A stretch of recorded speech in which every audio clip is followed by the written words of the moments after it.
Hello everyone, मेरा नाम है सुनील अधिकारी। आज का वीडियो बहुत ही इंपॉर्टेंट टॉपिक के ऊपर होने वाला है।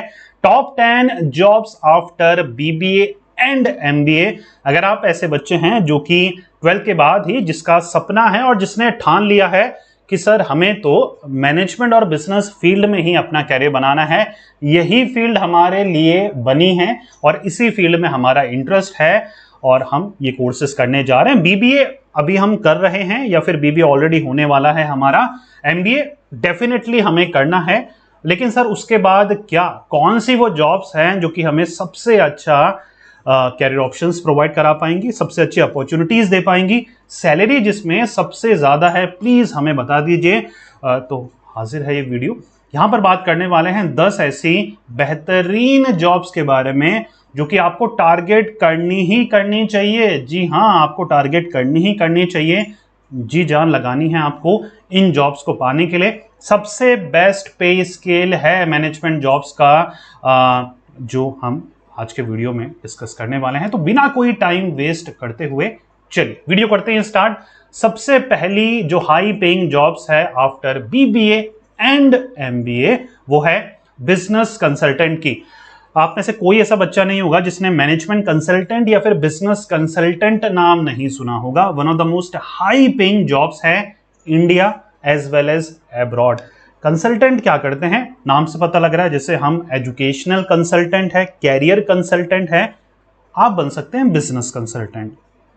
और बिजनेस की समझ आई डोंट थिंक सो आपसे ज्यादा किसी और बच्चे को होगी, क्योंकि आपने अंडर ग्रेजुएट और मास्टर लेवल की नॉलेज गेन करी है। बिजनेस कैसे ऑपरेट होता है, कैसे चलता है, कैसे मैनेज होता है उस पे। A business consultant is an expert who offer advice, information, insight and recommendation to assist client in achieving their objective and resolving challenges. Consultant या मैनेजमेंट कंसल्टेंट ऐसा बंदा होता है जिसके पास एडवाइस देने के लिए कुछ होता है, नॉलेज होती है, इंफॉर्मेशन होती है, इंसाइट होती है, स्ट्रेटेजीज होती है, जो कि वो क्लाइंट के साथ, अपने कस्टमर के साथ, अपनी ऑर्गेनाइजेशन के साथ शेयर करता है, जिससे ऑर्गेनाइजेशन अपने ऑब्जेक्टिव, गोल्स और एम्बिशंस को अकम्प्लिश करने में हासिल होती है या फिर सक्सेसफुल होती है। तो बहुत ही इंपॉर्टेंट है बिजनेस कंसल्टेंट। जहां पर कुछ भी समझ में नहीं आता ना, वहां पर ऑर्गेनाइजेशन एक कंसल्टेंट को हायर करती है और उनको बताती है यार ये प्रॉब्लम है, ये चैलेंजेस है, प्लीज अपना एक्सपर्ट ओपिनियन दीजिए। यहां पर एक एक्सपर्ट वाली चीज हमेशा रहती है, तो you have to be expert in your particular area. आपसे जिस एरिया के, चाहे वो मार्केटिंग हो, फाइनेंस हो, एचआर हो, ऑपरेशन हो, सप्लाई चेन हो, जिस फील्ड की स्पेसिफिक नॉलेज आपको या आपको देनी है या फिर आपसे मांगी जा रही है, उसमें आपका एक्सपर्ट होना बहुत ज्यादा जरूरी है। तभी आप कंसल्टेंट बन पाते हैं, क्योंकि आप कंसल्ट कर रहे हैं कंपनी को, उनको बता रहे हैं, अपनी एक्सपर्ट एडवाइस दे रहे हैं, यार ये नहीं, ये आपको करना चाहिए। एवरेज सैलरी 10 से 20 लाख पर एनम तक रहती है। रिक्वायर्ड क्वालिफिकेशन एमबीए किसी भी ब्रांच में हो सकता है, मोस्ट प्रेफरेबल एमबीए फाइनेंस यहां पर रहता है। क्लियर हो पा रहा है? चलिए यहां पर दोनों चीजें बताऊंगा, क्वालिफिकेशन रिक्वायर्ड भी बताऊंगा। अगर एडेड क्वालिफिकेशन ऐड करनी है एमबीए के साथ तो वो कौन सी होनी चाहिए वो भी आपको मैं बताता चलूंगा। ठीक है, प्रोडक्ट मैनेजर बहुत ही फेमस जॉब प्रोफाइल है। प्रोडक्ट मैनेजर क्या करते हैं? कोऑर्डिनेट करते हैं finance, development and marketing team to create new product. सब कुछ, एक नया प्रोडक्ट जब बनता है ना, तो उसके इर्द गिर्द जितने भी डिसीजन मेकिंग होती है, सब कुछ एक प्रोडक्ट मैनेजर सुपरवाइज करता है, फोर्सी करता है, उस पर नजर रखता है। ठीक है, they are responsible for producing product on time and under budget. Time पे और कॉस्ट इफेक्टिव, भैया कॉस्ट से ऊपर नहीं होना चाहिए। टाइम पे तो बना दिया लेकिन लाखों रुपए ज्यादा लग गए, वो चीज नहीं होनी चाहिए प्रोडक्ट मैनेजर के साथ। तो टाइम पे और कॉस्ट को मद्देनजर रखते हुए, ठीक है, 10 से 20 लाख यहां पर भी आप इजीली अर्न कर सकते हो। क्वालिफिकेशन रिक्वायर्ड है एमबीए या तो मार्केटिंग में या फिर ऑपरेशन में, डिजायर्ड क्वालिफिकेशन होती है। नहीं तो आपने एमबीए अगर अदर स्पेशलाइजेशन में करा है तब भी आप इस प्रोफाइल के लिए अप्लाई कर सकते हैं। चलिए third one, public relation specialist. बहुत कम बच्चों ने यह नाम सुना है, चलिए बात कर लेते हैं, लेकिन आपको इसका फंक्शन पता है, आप रियल लाइफ में ये चीजें पता है आपको। देखिए, they are responsible for creating and maintaining a positive brand image for their employer.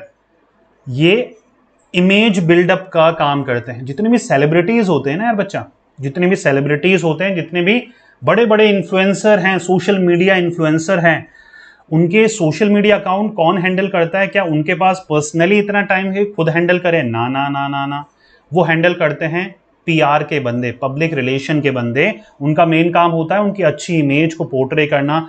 अच्छा, अपने प्राइम मिनिस्टर श्री नरेंद्र मोदी जी का इंस्टाग्राम अकाउंट देखा है, फेसबुक अकाउंट देखा, कितना एस्थेटिकली ब्यूटीफुल है।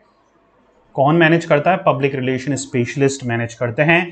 Their duties include communicating with the media. अच्छा, थोड़ा सा एडवांस रूप भी है इनका। कई जगह ये मीडिया वगैरह में भी इंटरेक्ट करते हैं, राइटिंग प्रेस रिलीज भी करते हैं और monitoring public perception of the brand.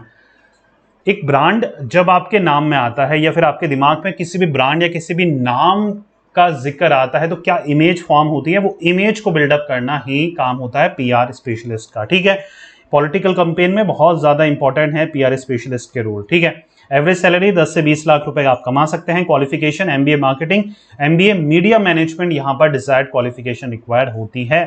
चलिए, सीटीओ चीफ टेक्नोलॉजी ऑफिसर, नाम से पता लग रहा है जितनी भी टेक्नोलॉजिकली रिक्वायर्ड चीजें होती हैं, जितनी भी आईटी रिलेटेड चीजें होती है, सॉफ्टवेयर रिलेटेड चीजें होती है, जितनी भी इंटरनेट ऑपरेशंस रिलेटेड चीजें होती है, वो सब कुछ देखता है चीफ टेक्नोलॉजी ऑफिसर। एग्जीक्यूटिव है वो responsible for the technological needs of the concern of a company, right. तो जितनी भी टेक्नोलॉजी रिलेटेड चीजें हैं, क्योंकि यार बिना टेक्नोलॉजी के आजकल ऑर्गेनाइजेशन ऑपरेट नहीं करती, तो अगर सीटीओ क्या करता है, आईटी मैनेजर के टच में रहता है या आईटी मैनेजर का हेड होता है सीटीओ, तो सीटीओ हैंडल करता है आईटी मैनेजर्स को और जो इंडिविजुअल होते हैं आईटी डिपार्टमेंट में जो वर्क करते हैं। कोई भी दिक्कत आती है, कोई भी अगर न्यू चेंजेस लाने हैं, न्यू टेक्नोलॉजी अपडेट करनी है ऑर्गेनाइजेशन में, सीटीओ की परमिशन लेना जरूरी होता है। 10 से 20 लाख रुपए यहां पर भी आप अर्न कर सकते हैं। क्वालिफिकेशन एमबीए आईटी यहां पर रिक्वायर्ड ज्यादातर रहता है। फाइनेंशियल रिस्क मैनेजर, ये भी काफी इंपॉर्टेंट प्रोफाइल है। इनका काम होता है आइडेंटिफाई करना, कंट्रोल करना फाइनेंशियल रिस्क को, राइट। तो ये जो नेचुरल हैजार्ड होते हैं, नेचुरल जो बिजनेस रिस्क होती है, उनको आइडेंटिफाई करते हैं और उसका सॉल्यूशंस प्रोवाइड कराते हैं। एफआरएम एक स्पेसिफिक हमारी डिग्री भी है, डिग्री आप इसको बोल सकते हैं, प्रोफेशनल सर्टिफिकेशन आप इसको बोल सकते हो, जो कि आप बीकॉम के बाद कर सकते हैं या फिर बीबीए के बाद, इन जनरल मैनेजमेंट की डिग्री की बात हो रही है, या फिर एमबीए के बाद भी आप कर सकते हैं। तो यहां पर फाइनेंशियल रिस्क मैनेजर की प्रोफाइल हासिल करने के लिए या तो आपने एमबीए करा हो, उसके साथ साथ एफआरएम होना भी जरूरी होता है, क्योंकि ये एक स्पेसिफिक प्रोफाइल है रिस्क मैनेजर की। तो अगर दो बंदे इंटरव्यू के लिए गए हैं, एक का सिर्फ बीबीए प्लस एमबीए है, एक का एमबीए के साथ एफआरएम भी है, तो 99% चांस है कि एफआरएम वाले बंदे को ये प्रोफाइल ज्यादातर अलॉट होती है। इंपॉर्टेंट प्रोफाइल है। एफआरएम आप 1 साल में ही कंप्लीट कर सकते हैं। एफआरएम के ऊपर अभी रिसेंट में ही मैंने डेडिकेटेड वीडियो बनाया है, एफआरएम बाय सुनील अधिकारी, डालेंगे यूट्यूब में, आपको एक उत्पन्न हो जाएगा एक वीडियो, जो कि देखिए पूरा समझ जाएंगे क्या है एफआरएम, कैसे उस कोर्स को करना है। ठीक है, चलिए बच्चा आगे बढ़ते हैं।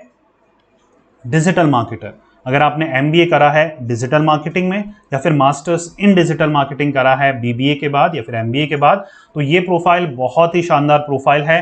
डिजिटल मार्केटर प्रिपेयर करते हैं डिजिटल मार्केटिंग स्ट्रेटेजीज, किन के लिए? अपने क्लाइंट्स के लिए, चाहे वो ईमेल मार्केटिंग हो, सोशल मीडिया मैनेजमेंट हो, एसईओ हो, एसईएम हो, एडवर्टाइजिंग कैंपेन हो, सोशल मीडिया प्रेजेंस मेंटेन करना हो, तो बहुत बहुत बहुत बहुत इंपॉर्टेंट प्रोफाइल बन गई है डिजिटल मार्केटर की।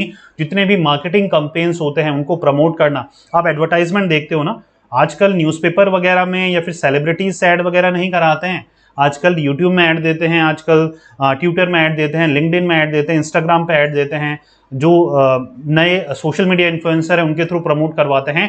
तो ये सब कुछ हैंडल कौन करता है, ये स्ट्रेटेजीज कौन बनाता है, ये सारी प्लानिंग वगैरह कौन करता है? Digital marketers. इनकी डेडिकेटेड टीम होती है जिसको हम डिजिटल मार्केटिंग एजेंसी बोलते हैं, जहां पर ये सारे बंदे वर्क करते हैं।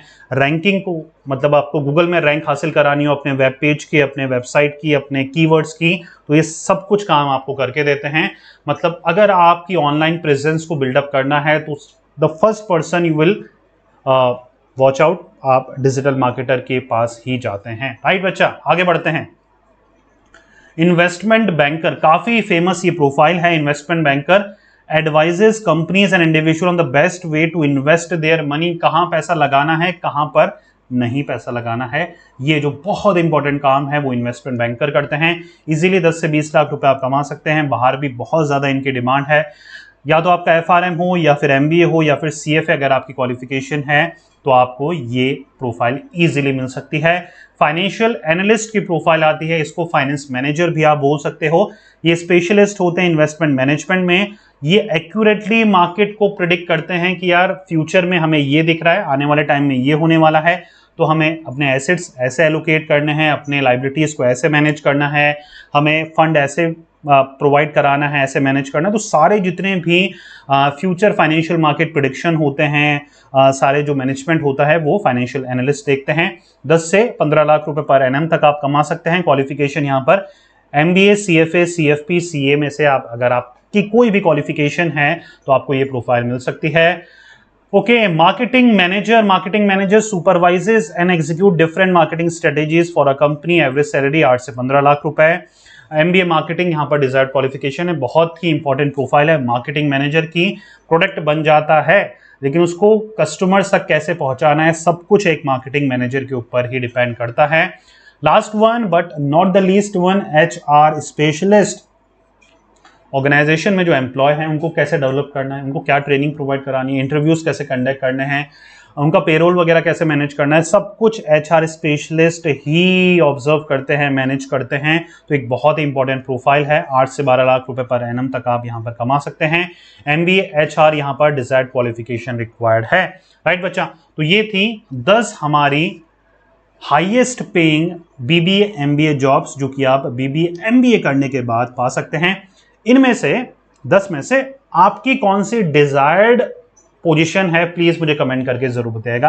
आपकी फेवरेट, चीटिंग नहीं करनी है, सिर्फ एक ही आपको चूज करना है, सिर्फ एक। हो सकता है आपकी 3 हो, 4 हो, 5 हो, नहीं, सिर्फ एक पोजीशन मुझे बताइएगा कि अगर ये मिल जाए या फिर सर हम इस पोजीशन के लिए फाइट करेंगे, पूरी मेहनत करेंगे BBA में भी MBA में भी, और ये पोजीशन अगर हमें मिल जाती है तो इस पोजीशन में हम बहुत अच्छा कर पाएंगे क्योंकि हमारी स्ट्रेंथ इस पोजीशन के साथ बहुत अच्छी मैच करती है। वो एक आपको इनमें से एक पोजीशन चूज करनी है और कमेंट करके मुझे बतानी है। सारे बच्चे बताएंगे तो आपको एक आइडिया लग जाएगा कि सबसे ज़्यादा कौन सी पोजीशन की भीड़ है, कंपटीशन है। तो ये बहुत इंटरेस्टिंग रहने वाला है, कमेंट करिएगा ज़रूर। अगर आप हमें इंस्टाग्राम पे फॉलो नहीं कर रहे हैं तो बहुत कुछ आप मिस कर रहे हैं। वहाँ पर भी हमारी छोटी सी फैमिली है, यहाँ पर भी हमारी छोटी सी, थोड़ी सी बड़ी हो गई है यहाँ पर, वहाँ पर छोटी सी है अभी फैमिली। आप चाहें तो उसको बड़ा कर सकते हैं, उसका हिस्सा बन सकते हैं। प्लीज़ फॉलो करिए। वहाँ पर हम शॉर्ट कंटेंट पोस्ट करते हैं, डेली के स्टोरीज भी पोस्ट करते हैं ताकि आपको अपडेट रख सकें लेटेस्ट हैपनिंग के साथ। तो वहाँ पर भी आप हमारा वर्क को चेकआउट ज़रूर करें। मिलते हैं नेक्स्ट वीडियो में। Till then take care, good bye. पढ़ते रहिए, मेहनत करते रहिए क्योंकि आपका भी दिन आएगा। Thank you so much.